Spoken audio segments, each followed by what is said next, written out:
Here's the good news about Ibrahim Souare. He can defend.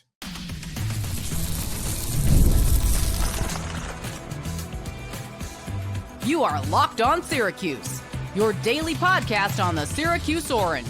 Part of the Locked On Podcast Network, your team every day. Hello, everyone, and welcome in Locked On Syracuse. I'm Jackson Holzer, and thank you for making us your first listen of every single day here on the Locked On Podcast Network. It's your team every day, and we are always free and available wherever you get your podcasts. And on today's show, we're going to talk about Syracuse basketball's fourth transfer portal edition. Syracuse once again raiding Georgia Tech to do it. They get 6'9" forward or center Ibrahim Souare. We're going to talk about what he does well. He can defend. What he doesn't do well, basically offense, to put it mildly. We're also going to discuss the center position for Syracuse basketball. And later on, we're going to completely shift gears and talk about how Lucas Taylor, yes, Lucas Taylor, entered the transfer portal. Before we get to everything, today's episode is brought to you by TurboTax. Ready for stress-free taxes and the most money back guaranteed? Head over to TurboTax.com today and get matched with your expert. So yesterday, per multiple reports, Syracuse basketball landed Ibrahim Souare, a 6'9", 215-pound forward or center from Georgia Tech. Souare was a freshman last year with the Yellow Jackets. He played in 30 games, started in 14 of them. He's got 3 years of eligibility left, which is pretty cool. And in those 30 games, he averaged 3 points a game, 4 rebounds, shot 60% from the field, but just 31% from the free throw line. Not good shooting 31%.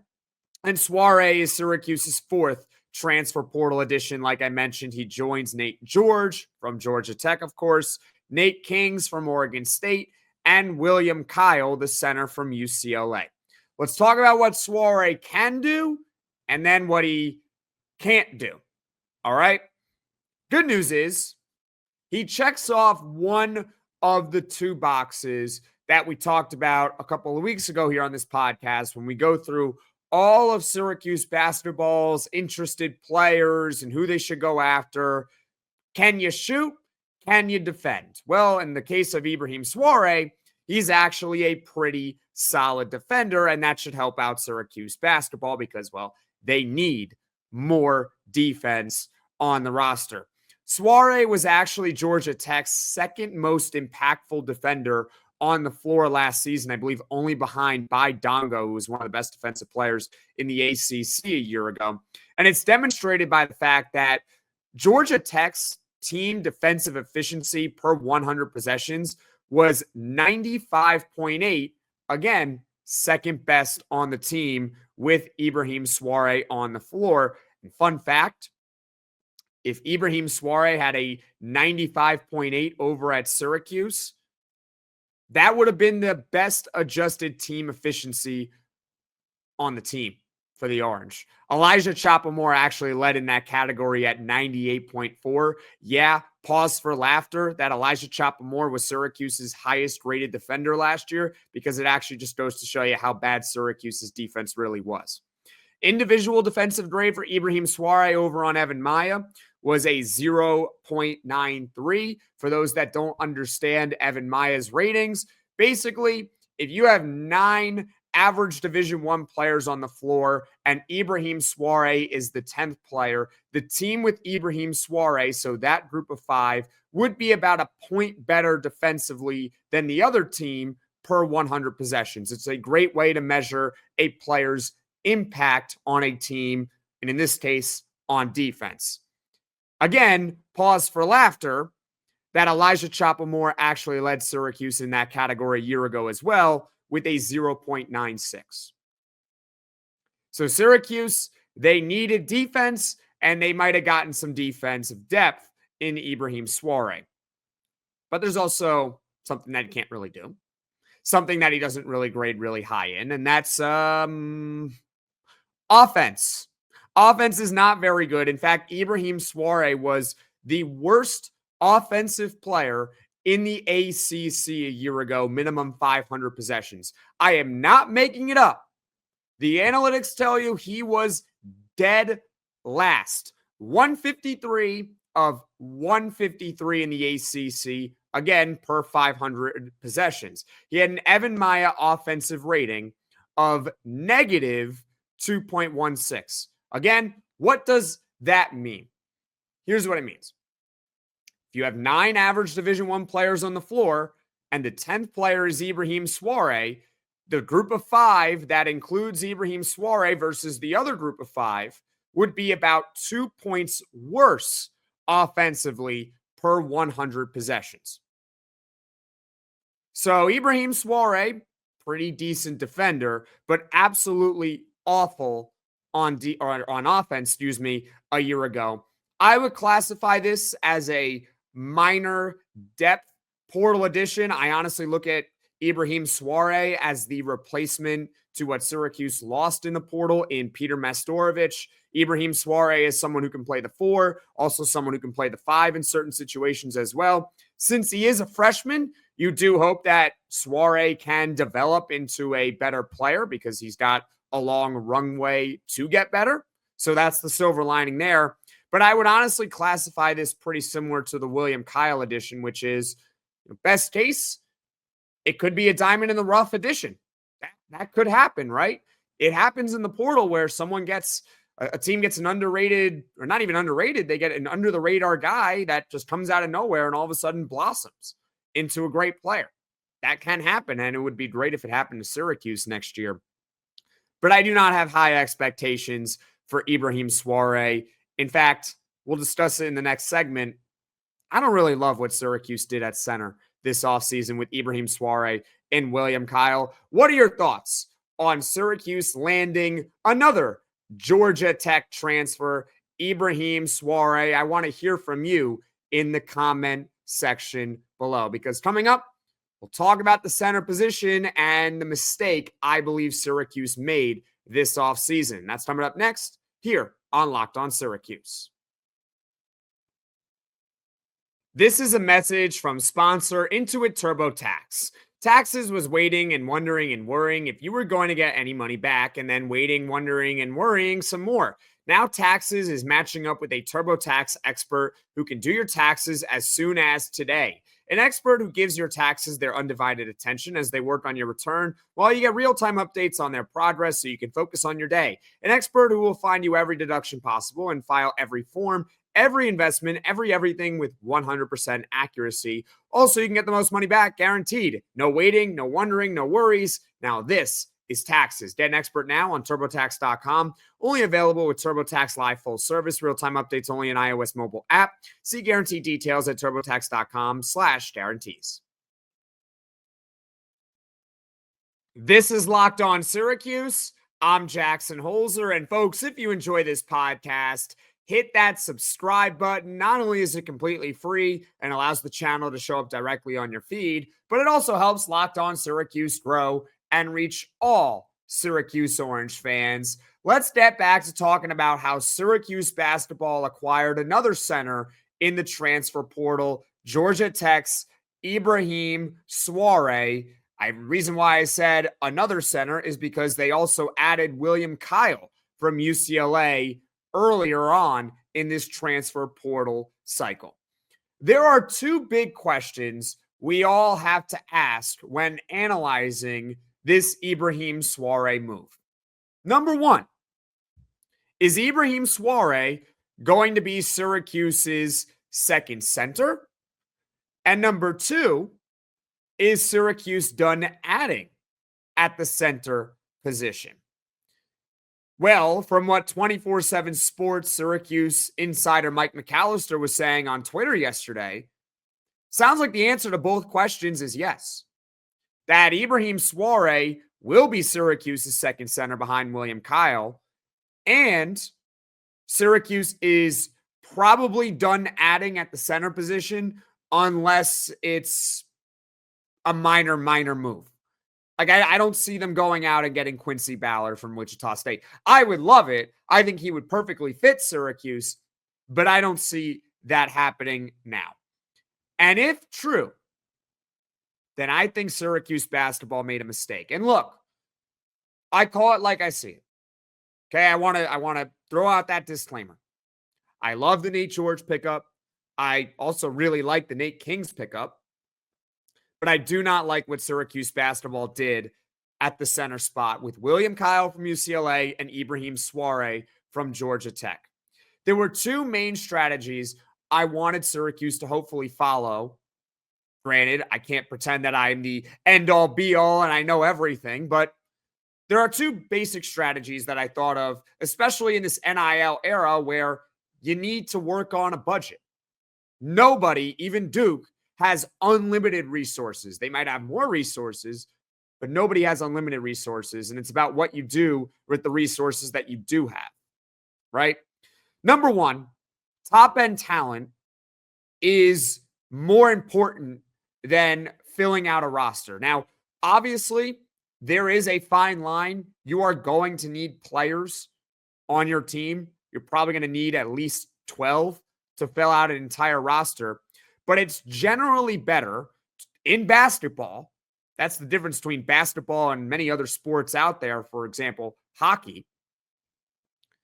It's better to get one elite player versus two good players, or one good player versus two mediocre players, and so on and so forth. That's generally how it works in basketball. For example, Syracuse, they added Naithan George from Georgia Tech. He's a really good portal addition. They added Nate Kingz from Oregon State, who, by the way, on three, they finally evaluated him as a top 70 overall player in the transfer portal, just like Naithan George. Those are two really good additions by the Orange. Would you have rather Syracuse use those same resources to go get 4 average players? No, right? You would prefer Naithan George and Nate Kingz. Number 2, a basic strategy is pursue the elite centers, those guys who are really going to make an impact for you, or don't pursue one at all. And some people have called me crazy for this. Some people have. But the reason why I said it is not because I want Syracuse to go into the year not having a center. Having a center is great. Obviously, if you have a great big man, that's terrific. For all the faults of Eddie Lampkin, it was nice having someone that was 6'11" that can crash down low and get you 12 and 10 on average and was a double-double machine. That was nice, right? So you do want a center. That is ideal, but it's also the most expensive position on average in the transfer portal. For example, it was reported that last year, Frank Anselem, yes, that Frank Anselem, the Frank Anselem who has done nothing in college, he stinks, got $300,000 to sit on the bench for Louisville. Even for a program like Louisville that has a ton of NIL funding, that's lighting money on fire giving Frank Anselem that. It is. If you want to pay the big bucks for a center, then pay the big bucks for a center. Otherwise, they're probably not worth what they are asking for. And for the record, I don't know what Ibrahim Souare's NIL deal is. I don't know what it is for William Kyle. You'll see the numbers on the chat forums for William Kyle that are being thrown out there. I can't verify them. But what I do know is that the center position on average is the most expensive in the transfer portal, and even the lower tier bigs will go for a lot of money. You can often get a better player at a different position than a center for the same amount of money. And yeah, you might call me nuts. Just keep in mind that there is a team that is playing in the national championship tonight, the Houston Cougars, who don't have a center. They don't. And they didn't just fluke their way into the national title game. They were a 1 seed. And they're a game away from finally getting it done. They don't have a single player in their rotation that's 6'9" or taller and also plays at least 10 minutes per game. So basically, everyone that sees the floor for Houston is 6'8" or under. Now, I understand that Syracuse does not have the same caliber players as Houston does, even for next season, but it just goes to show you that you can win even without a dominant big man or even any big man, you can still win.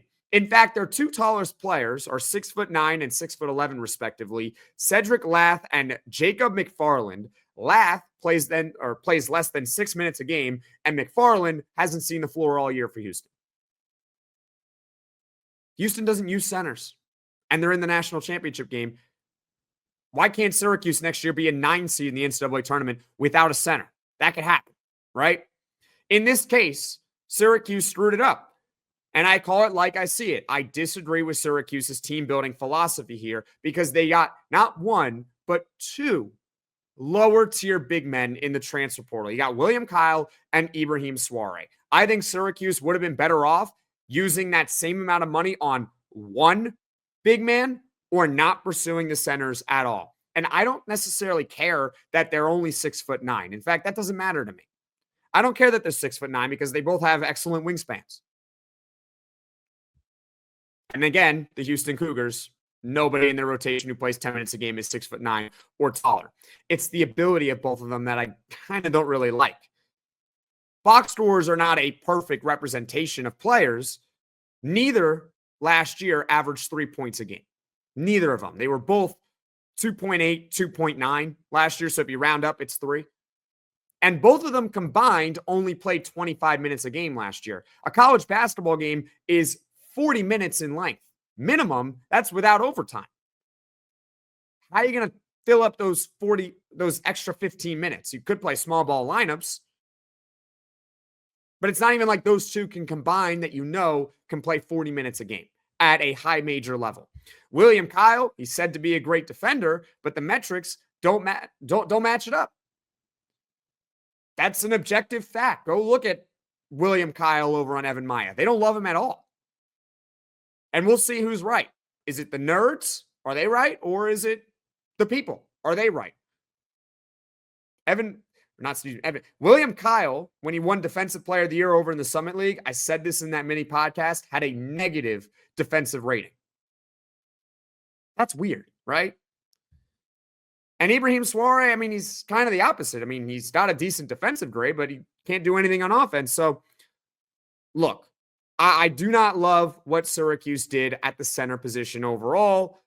I call it like I see it. Love Naithan George, love Nate Kingz. Do not like William Kyle and Ibrahim Souare together. And on top of that, I'm not giving Adrian Autry and this coaching staff the benefit of the doubt that they're going to get the most out of their players because they haven't shown that ability in the last 2 years of them being coaches.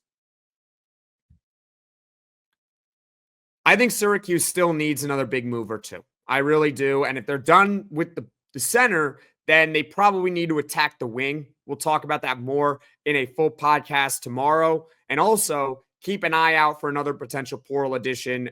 Florida State's Jerry Dang. There's a lot of buzz out there with Syracuse. So I'm just going to leave it at that. But there's a lot of buzz with him potentially coming to Syracuse as well. What do you all think? Do you think Syracuse has handled the center position properly in this transfer portal cycle? Or would you have rather have them done something differently? Comment in the comment section below. And of course, what do you think Syracuse basketball still needs? I want to hear from you in the comment section below. Now, coming up, we're done talking about Ibrahim Souare and the center position. We'll talk about how another Syracuse basketball player from last year entered the transfer portal who does not have any eligibility. That's coming up next on Locked On Syracuse. Ever check your bank account and wonder, where did all my money go between dining out, online shopping, and entertainment? It's easy to lose track, and that's where Monarch Money comes in, your personal CFO, giving you full visibility and control over your finances. Monarch Money isn't just a budgeting app, it's a complete financial command center. You can track all your accounts, investments, and spending in one place, so you stop just managing your money and start building wealth. Instead of juggling multiple apps, you can use Monarch to check your finances, track spending, and even plan long-term goals. Take control of your finances with Monarch Money. Use code LOCKEDONCollege at monarchmoney.com for 50% off your first year. That's monarchmoney.com, code LOCKEDONCollege for half off your first year. Another Syracuse player from a year ago that seemingly had no more years of eligibility has entered the transfer portal. 6'5" wing player Lucas Taylor. The report came out earlier today over on 24/7 Sports. It has been confirmed through multiple outlets as well. And the reason why I said another player with seemingly no years of eligibility remaining is because Eddie Lampkin, we talked about it in a mini podcast yesterday, entered the transfer portal over the weekend. Let's talk about Lucas Taylor, though, okay? Lucas Taylor averaged 6 points per game last season in 22 minutes per game and actually shot over 37% from the three-point line in over 2.5 attempts per game. I bet that's probably higher than what you would have guessed about Lucas Taylor's three-point percentage. Unlike Lampkin, though, we actually know what Lucas Taylor is trying to argue as far as why he deserves another year of college eligibility. According to Syracuse.com's Donna Totota, Lucas Taylor is arguing he rarely played in his freshman season in 2022, so therefore he deserves another year. The question is, does Lucas Taylor have a real case here? Now, to be very clear, I completely understand why these players are entering the portal because you have until April 22nd, and just in case you get that extra year, you want to be in the transfer portal in time. But also, this is about getting more NIL money. It's as simple as that. That's why they're trying to get another year of eligibility. And also, they might actually win whatever case they think they have because the NCAA has been on a roll these last few years as far as losing court cases regarding a player's eligibility. Hello, Diego Pavia from Vanderbilt won a court case that gave JUCO players another year of eligibility. Now, that being said, Lucas Taylor, his freshman season was not the COVID year. It was actually in 2021, 2022. So that's a year after the COVID season. And the case that he didn't play a lot his freshman season, I think is flimsy at best. Because, yeah, Lucas Taylor, if you go look at the box score, he only averaged about 3 minutes per game in his true freshman season, but he appeared in 15 games. I understand he didn't play a lot in those 15 games, but he played in 15 games as a true freshman. And if you go look at the eligibility rules, it doesn't say anything about how many minutes he played. I mean, think about it. If it did, if there was something about minutes, and we could talk about another sport here, then Kyle McCord, and we'll never know if he would have gotten a fifth year or not because he declared for the draft, but Kyle McCord should have been given a fifth year of eligibility because he played a few snaps in the game against Michigan State at the end of the year, which was his fifth game of the season, since we're talking about minutes here. But the NCAA doesn't care about how many minutes. They care about how many games you play. Lucas Taylor the following season played in 12 games, then over 30 games in 2024 and in 2025. Overall, Lucas Taylor in every season in college basketball of his career played in at least 30% of his team's games. Why is that number 30% so important? Because it's one of the benchmarks you need to check off with trying to get another year of eligibility. Did you play in 30% of your team's games or did you not? And Lucas Taylor did. So I wish him nothing but the best. I do hope for his sake that he does end up winning because, hey, I'm rooting for them. If he wins his case, then a lot of players are going to gain more eligibility. That would be cool. I don't see it holding up, though, even in court. I think the NCAA would have him in this case, but hey, doesn't hurt to try, right? Now, another question here is, would we want Lucas Taylor back? He's in the transfer portal. In theory, you could always return in the transfer portal. The answer to me, and comment below how you would feel if Lucas Taylor returned to Syracuse next year. For me, it's pretty simple. The answer is no. I would not want Lucas Taylor back. There's really no room for him, especially if what I teased at the end of last segment about Syracuse and Jerry Dang from FSU, if they go get Jerry Dang or another forward in the transfer portal, I don't see how there's any room for Lucas Taylor on the roster for any playing time because that eliminates Lucas Taylor from playing the three, and he's not going to play over J.J. Starling. He's not going to play over Kyan Anthony at the two. He's a backup if he were to return to Syracuse basketball. So the playing time really isn't there for him like it was a year ago. And two, got to be blunt, I just don't think he's good enough. I really don't. The fact that Evan Maya, that analytical tool that I love to reference here, said that he overachieved his preseason expectations with the second worst rating on the team last year overall of a 0.58. I think that shows how little he was regarded when Syracuse actually got him from the transfer portal. Yeah, he shot 37% from three. Defensively, not great. If you go look at the metrics on that too. So overall, I wish Lucas Taylor nothing but the best. Do I really want him back at Syracuse? No. And he's in the transfer portal now. As far as what is coming up on Locked On Syracuse in the future, tomorrow we'll talk about the remaining roster needs for Syracuse. They're definitely not done adding in the transfer portal. You still got 5 open scholarships to play with. They have 10 players on the roster. You're allowed 15 scholarships total. So they're not done. And we'll talk about that in a full podcast tomorrow. Wednesday, we're scheduled to have on Neil Adler from Inside the Loud House. And of course, we'll keep an eye out for any more transfer portal commits, transfer portal interest, players that Syracuse should target, all that and more coming up here on Locked On Syracuse. Again, keep your eye out for FSU's Jerry Dang. I will leave it at that. Thank you for making Locked On Syracuse your first listen today. For your second listen, check out the Locked On NFL Draft Podcast with Damian Parson and Keith Sanchez. As your favorite collegiate players get ready for the next level, get the latest draft rankings, rumors, and news every day. Find Locked On NFL Draft on YouTube or wherever you get your podcasts. Folks, thank you all so much for watching. Thank you all so much for listening. If you like this podcast, be sure to hit that like button. If you really enjoy the podcast, be sure to hit subscribe. Tell all your friends about Locked On Syracuse and make sure you're turning on those notifications so you know right away when I am dropping the next podcast. And I will see you all again soon.